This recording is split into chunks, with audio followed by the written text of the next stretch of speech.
আজকে আলোচনা করব খতমে সাফা। খতমে সাফা কাকে বলে?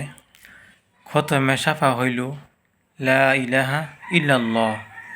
এই আয়াতটি বেশি বেশি করে যদি পড়েন তাহলে রোগ বেমার যত আছে আল্লাহ পাক এই আয়াতের দ্বারাই যত রোগ বালা মুসিবত সব কিছু দূর হয়ে যাবে। এই জন্যই এই খতমের নাম খতমে সাফা।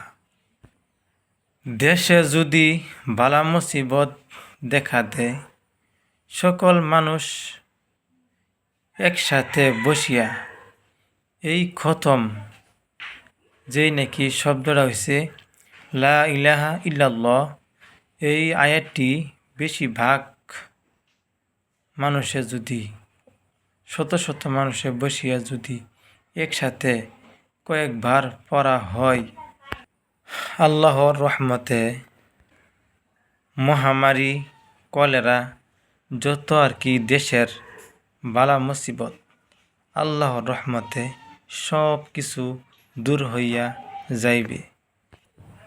যদি কোনো রোগীর মাথার পাশে বসিয়া যাতে করে রোগী শুনতে পায়, যদি লা ইলাহা ইল্লাল্লাহ এই শব্দটি বসিয়া যদি রোগীর মাথার পাশে বসিয়া যাতে করে রোগী শুনতে পায়, এরকম যদি পড়তে থাকেন অল্প সময়, তাহলে এই রোগ আল্লাহর রহমতে রোগ শিফা লাভ করবে।